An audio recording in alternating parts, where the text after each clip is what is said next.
Emma Fraser sat in the back row of the audience, trying to stay inconspicuous under her blonde wig, headscarf, and fake glasses. She was attending this live filming under an alias. In fact, she had constructed an entire cover story to go with her false identity, although in the end, it was not necessary. The production company was surprisingly lax in their vetting of audience members, which was all the better for Emma's clandestine purposes. She watched on as the audience flooded in, their collective excitement building as they looked forward to the sick spectacle ahead. Meanwhile, the studio crew made their final preparations on stage, while the technical staff carried out last-minute checks on the equipment. And then the presenter showed his face, striding out onto the stage and soaking up the admiration and applause from his captive audience.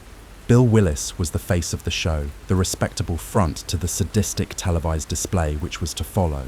He was a charismatic and popular celebrity who'd enjoyed a long and illustrious career on both the big and small screens. Willis was pushing 70 now, but clearly he'd been through extensive plastic surgery and hair restoration treatments to maintain his relatively youthful looks. His designer suit, slick silver hair, and bright white teeth screamed slimeball as far as Emma was concerned. But good old Bill was as popular as ever, and, rumor had it, he was getting paid $1 million per episode. Willis shook hands with several of the front row audience members, making small talk for a couple of minutes before returning backstage for the final curtain call. A representative of the production company, a stern-faced young woman with a tablet, briefed the live audience, going over the show's format, covering the do's and don'ts, and explaining how to use the individual VR headsets which sat underneath each of their chairs. Emma barely paid attention to this preamble. She'd done her research and knew how this was going to play out. She'd been preparing for this night for a long time, waiting for her opportunity to gather the evidence and expose this immoral company for what they were. Finally, the countdown began, the cameras started rolling, and Mr. Willis turned on the charm. "Good evening, ladies and gentlemen," he beamed. "A warm welcome to our wonderful studio audience, and to the millions of loyal viewers across this great country and across the globe. It is my pleasure to introduce the greatest game show in the world, live from Los Angeles. This is Face Your Fears." On cue, the audience applauded and cheered as the excitement levels inside of the studio rose to a near crescendo. Emma played along to maintain her cover, even though Willis was a creep who made her sick. "You know, folks, our show has been on the air for close to 3 years now, and it's never been more popular. Still, like all great art, we have our critics. Some folk don't care for what we do here, even though the fantasizes our contestants experience are perfectly safe. This is a free country, and everyone's entitled to their opinion. But let's not forget why our little show is so loved, and why we receive hundreds of applications from prospective contestants every week. Fear, ladies and gentlemen. Fear has been with us since the dawn of time. It's a part of our genetic makeup, a primal instinct to avoid danger, to keep ourselves safe. But where would humanity be today if our ancestors have given into their fears? If they had retreated from danger and adversity and hidden away, shielding themselves from the darkness? Think of the Renaissance, American Revolution, the moon landings. Did our first astronauts shirk from the challenge? Of course not. I put it to you, ladies and gentlemen, that human progress has always been, and will always be, dependent upon our resilience and our ability to conquer our fears, to look into the dark abyss and see the light at the end of the tunnel. That is why we do what we do, ladies and gentlemen. We allow our contestants to face their worst nightmares in a safe environment, so they can overcome and become stronger, better versions of themselves. And that, my good people, is what our show is all about. The audience applauded in approval, while Emma bit her tongue. She was worried for a moment, thinking they were onto her, but there had been bad press recently, which the production company obviously wanted to address, which explained Willis's carefully prepared speech. His rather feeble argument tried to portray their program as a noble social experiment, whereas in reality, the producers were only interested in ratings and selling ad time, while their willing contestants were in fact exploited individuals competing for a cash prize.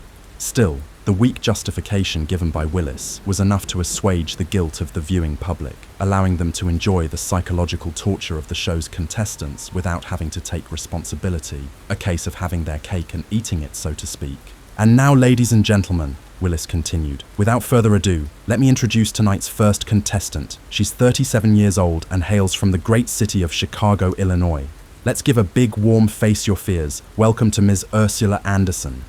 The audience applauded enthusiastically as a well-dressed and attractive woman confidently walked onto the stage, waving to her adoring fans and giving no indication of the intense anxiety she must be experiencing. Ursula wore an expensive business suit and high heels. Her hair, nails, and makeup were all immaculate. Indeed, Miss Anderson projected confidence, her appearance that of a successful and independent businesswoman. Emma knew the truth, however. Willis continued his charm offensive, embracing his contestant and inviting her to take a seat before launching into a series of pre-prepared questions. Where did you grow up?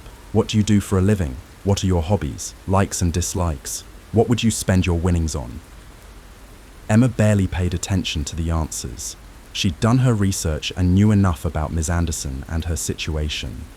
What the woman neglected to tell Willis was how she was a down-on-her-luck lawyer struggling to find work, or how she had been through a messy and expensive divorce which had left her emotionally devastated and near bankrupt. Despite her expensive clothes and designer heels, Ursula Anderson was heavily in debt, and the bank was about to foreclose on her house.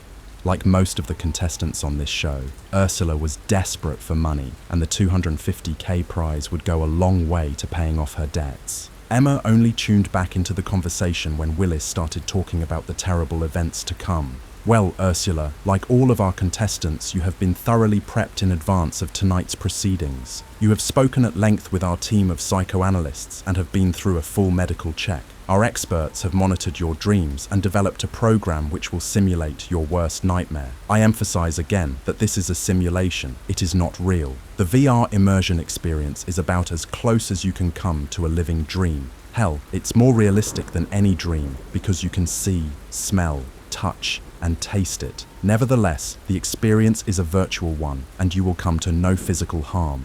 Now, Ursula, Willis continued in a soothing tone, as you know, the experience will be quite harrowing.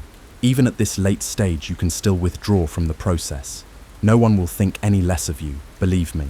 Well, Missy, what do you say? Ursula paused only momentarily before answering in a croaky voice. I'll do it.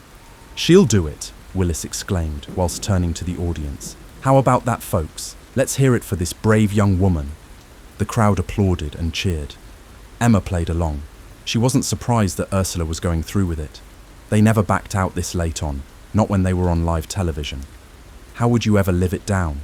With the preamble finished, Ursula was walked over to the VR machine, where she was hooked into the sensory stimulators by the technicians. The headset was placed over her eyes. Sitting on the left-hand side of the device was the so-called fear detector, which monitored the contestants' pulse rate, adrenaline levels, rate of breathing, blood pressure, and perspiration. Each contestant had their own tolerance level, a maximum level of terror which they could suffer through, calculated by a computer program which terminated the simulation when they hit their upper limit. The longer the contestant lasted, the better their chances of winning the cash prize.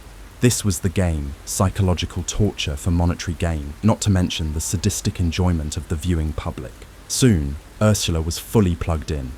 Willis made a short and unmemorable last-minute speech while Emma and her fellow audience members put on their VR headsets. They would observe the nightmare from the first-hand perspective, but could remove their headsets at any time, while Ursula would have to see it through to the end. Next, they started the final countdown, which was crudely displayed on a digital clock set above the stage. 5, 4, 3, 2, 1, and we're live. Suddenly, Emma was immersed in total darkness. For a moment, she thought the machine had malfunctioned, but then she realized this was the nightmare, Ursula's nightmare, a fear of the dark. No, there had to be more to it. Emma, the studio audience, and the millions of viewers worldwide could see the darkness through Ursula's eyes, but they could not control or influence her movements or actions. How the young woman reacted to the situation was in her own hands. She didn't panic, not at first, not until she tried to sit up and hit her head against something solid. Her fear levels rose as she stretched out her arms, striking solid wood on every side. It was then Emma realized what was happening here. The terrifying truth must have dawned on Ursula too, because she started to panic and her fear levels rose. The audience gasped as they became engrossed in the horrific drama. The tortured woman searched her person with shaking hands, soon finding a cell phone which had conveniently been placed in one of her pockets by the VR programmers. Turning on the device, Ursula soon discovered the battery was low and she had no signal, but the torch function on the phone was still working, allowing her to view her surroundings. Ursula was trapped in an enclosed space, sealed inside what was clearly a coffin. Inevitably, the poor woman was trapped inside of her worst nightmare. She was buried alive. Emma had taken a psychology class in college before deciding to major in journalism, and so she knew something about the meaning behind dreams. Being buried alive was a standard phobia, a terrifying scenario of being trapped with no hope of escape or rescue, the air slowly running out. Claustrophobia was a true fear, and while being buried alive was not a rational scenario, at least not in the modern era, there was surely a deeper meaning to this nightmare. The fear of confinement, of being trapped and unable to break free, and perhaps worst of all, of being abandoned and left for dead by those you love. The nightmare continued, and soon Ursula became frantic, overcome by sheer terror and utter desperation. She began manically scratching at the lid of the coffin with her fingernails, screaming as she tried in vain to dig her way out. Meanwhile, the audience shrieked in sadistic delight, reveling in the horror and fear while knowing they themselves were in no danger. Ursula continued to scratch and claw until her fingertips were bloody.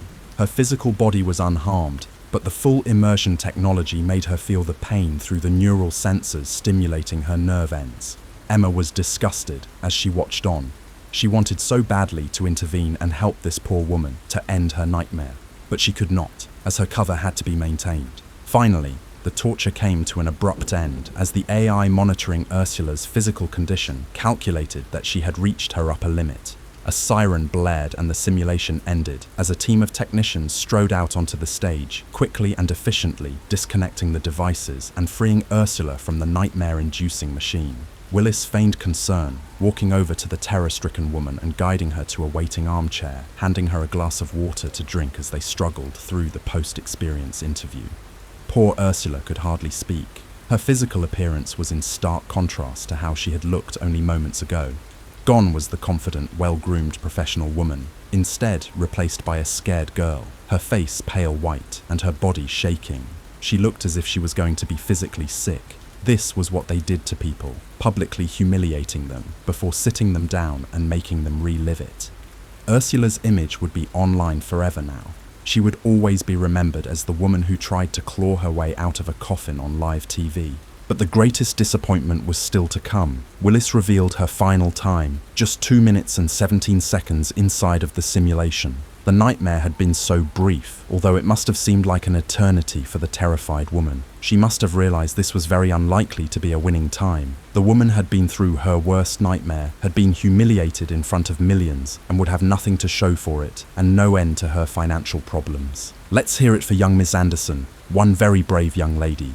Willis led the applause before Ursula was herded off the stage. What followed was the first of several advertisement breaks. The major corporations paid big money for these premium slots. The audience chatted excitedly, reliving the terror they had just witnessed. Emma had a hard time stomaching it, and there were still 2 acts to come. The next contestant was a 20-year-old Californian kid called Eric Henry, a handsome young man with strawberry blonde hair, well-built and already pumped up with testosterone, striding out onto the stage and punching his fist in the air as the audience went wild. Willis greeted the kid with enthusiasm, inviting him to take a seat before they went through the standard line of questioning. Eric was buzzing. He appeared to have no apprehension whatsoever. Once again, Emma had done her research, but there wasn't much to say about this guy. Eric was a college kid and an adrenaline junkie. Like most of his generation, he'd grown up on VR games and simulated experiences. Here stood a thrill seeker, the type who would race motorcycles and jump out of airplanes just for the hell of it. A contestant like Eric appeared on the show every couple of weeks. They didn't need the cash prize, but instead were in it for the ultimate thrill, not to mention the worldwide fame. Willis quickly finished up and the crew went through the motions, as Emma and those around her put on their headsets, preparing themselves to witness the next living nightmare. Eric found himself immersed in cold and dark water, rapidly sinking into the abyss. The viewing audience could not feel the freezing cold, but the kid could, his body shaking and shivering. He kicked his legs vigorously and ascended to the surface, frantically looking in every direction, and soon discovering he was adrift in open water, with nothing but choppy waves in every direction. Eric's adrenaline levels rose, but he did not panic. Not yet. But then he saw fins in the water, circling around him and coming ever closer. He dove back underwater to get a better look, experiencing a moment of sheer terror as he spotted a trio of giant fish cutting through the murky water. Huge great white sharks, perhaps 20 to 25 foot from snout to tail. The sharks circled in hunting formation, eyeing up the helpless Eric like he was a slab of meat floating in the water. The audience shrieked in delighted terror, but the kid remained remarkably calm despite the danger. This may be his worst nightmare, but he appeared to be mentally prepared. Eric surely knew that sharks reacted to movement, and so stayed as still as possible, merely treading water to keep himself afloat. Real sharks might not have bothered him, but these weren't real animals. They were digital creations, VR simulations programmed to be unnaturally aggressive, to kill for sport rather than simply to feed. Eric continued to tread water, periodically ducking under to see the sharks coming ever closer. His fear levels quickly began to rise. It looked like the sharks were toying with the kid, playing with their food if you will. One came in close, bumping him, but not attacking. Eric thought he was okay until he saw the cut on his side. His hot blood seeped into the cold water, instantly attracting the attention of the killer fish. The audience went wild as the feeding frenzy began, and the kid finally started to panic. The first shark came at him, its huge jaws open, exposing its rows of razor-sharp teeth. Somehow, Eric managed to dodge the attack, waiting until the last possible second to kick free and avoid the creature's teeth. Eric's victory was short-lived, however. The second shark hit him a moment later, nailing him before he had a chance to react. The great white bit down hard into Eric's exposed torso, physically pulling him through the bloody water. The kid screamed in agony. He must be in terrible pain, his body going into shock, but still his fear levels did not peak. The shark finally released him from his jaws after having dragged him across 100 yards of open water. Although badly wounded, for a while it looked like Eric might escape. That was until the third shark attacked him from below, biting down deep, its teeth ripping through flesh and bone. Eric screamed, looking down to see two bloody stumps where his legs had once been. Only then did his fear reach the limit, and he was awoken from his nightmare. The crowd went wild as Eric was disconnected from the apparatus and congratulated by Willis on his impressive performance. The kid was drenched in sweat and looked somewhat worse for wear, but otherwise he was in good spirits, having achieved the ultimate thrill. Then he got his time, 3 minutes and 7 seconds, clearly marking him as the front runner. Eric left the stage to rapturous applause, once again pumping his fist in the air as he went. Another ad break followed before the final contestant was introduced, and he was the one Emma had been waiting for. The contestant who walked out onto the stage was different from the rest. A 45-year-old man who walked with a limp, had a visible scar on the back of his head, and appeared extremely uncomfortable, not reacting to the audience and appearing to have no self-confidence whatsoever. Willis welcomed the contestant, introducing him as Taylor Lowe, a married father of 3 from New York City. Willis briefly interviewed Mr. Lowe, but the contestant struggled to answer even the simplest of questions, constantly glancing around the brightly lit studio with a look of confusion and anxiety on his face. Emma wasn't surprised to see Mr. Lowe in such a state. She knew Lowe's history, and his appearance on the show was the whole reason for her undercover investigation. Taylor Lowe was indeed a family man, married for 20 years and father to 3 children, aged 15, 9 and 5. He'd enjoyed a good life, a happy marriage, loving family and a good career, up until his life had been irreversibly changed by a random, violent attack. A year ago, Lowe had been walking to his car after working late when he was set upon by a pair of masked gang members, armed with iron bars. They'd mugged him, but still proceeded to mercilessly beat their victim, leaving him bloody, unconscious, and seriously wounded. Mr. Lowe had barely survived the attack and was left in a coma for 2 months. He'd eventually awakened, but was left with life-changing injuries, including permanent brain damage, which left him unable to work. His insurance payoff wasn't nearly enough to support his family and pay his medical bills, thus his appearance on the show. Emma saw the production company's shameful exploitation of this man, and she was determined to expose them. Lowe's discomfort only increased as he was led to the VR machine and strapped in. He was clearly very anxious, and even the sadists in the studio audience appeared uncomfortable with the proceedings. Willis did his usual routine, making jokes and seeking to ease the tension. Emma couldn't understand why no one was stopping this. She was glad that Lowe's family weren't here. His wife didn't agree with his decision to appear on the show, although perhaps she was watching his torture at home on TV, praying that he would come through this trauma in one piece. The simulation began, and Lowe was walking down a poorly lit, seemingly abandoned street late at night. He was searching for something, presumably his car, but was becoming increasingly anxious, jumping at sinister shadows, his eyes darting to sudden movements in the darkened alleyways. The assault was a bolt out of the blue, the attacker hitting him from behind. Lowe would have felt a sudden sharp pain, a hard blow forcing him down to his knees. The second attacker descended upon him before he had a chance to react. A large and intimidating figure, his face masked and a hefty iron bar in his hands. He roughly grabbed hold of the defenseless Lowe, holding the weapon above his head, ready to strike. "Give me your money, asshole," he spat. "Hand it over, or I'll smash your damn head in." Lowe didn't resist, handing over his wallet with a shaking hand. He was terrified, and his fear levels were steadily rising. Emma was also becoming increasingly concerned about Mr. Lowe's welfare. She realized the seriousness of the situation. Whilst the previous contestants had experienced fictional nightmares, this poor man was reliving the worst experience of his life. Lowe was not suffering from a phobia, but rather post-traumatic stress disorder, and being put through this horror for a second time could well push him over the edge. His chief mugger quickly rifled through his wallet, extracting his cash and credit cards. Clearly, he was not happy with his loot. "Son of a bitch. Is that all you got, asshole? To hell with you, man." He struck Lowe hard across the face, making him squeal and fall to the pavement as blood poured from his broken nose. His immense pain would have felt just like the real thing, and they kept hitting him, both muggers striking out again and again. Emma could only watch on in shocked horror as the brutal attack was replayed in every bloody detail. She'd seen enough and so turned off and removed her headset, just in time to witness something going very wrong on stage. Lowe was still immersed in his nightmare, and amazingly, his fear levels had not yet peaked. By now, his face was pale white, and he was drenched in sweat. Suddenly, his body began to violently convulse as he gasped for air.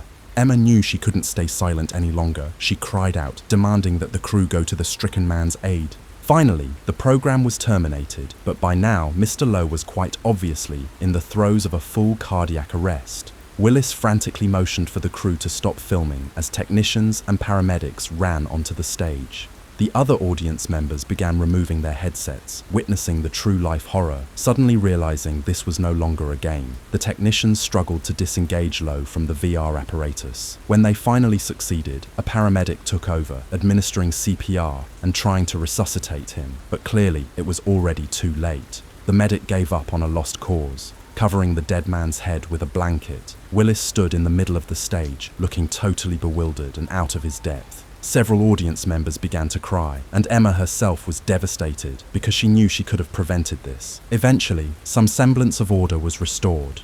Poor Mr. Lowe's lifeless corpse was removed from the stage, and a team of security people cleared the audience, despite Emma's very vocal objections.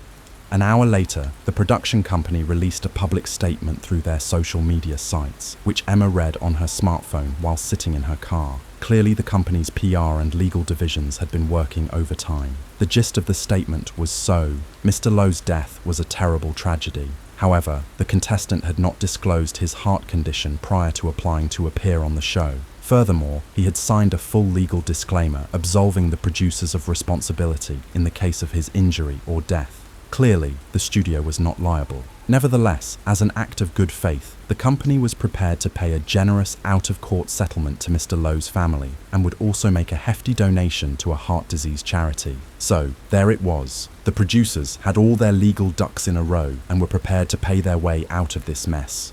Emma imagined the show's hardcore fans would be satisfied with this face-saving gesture, but she guessed whatever money the company paid out would be scant compensation to Mr. Lowe's grieving wife and children.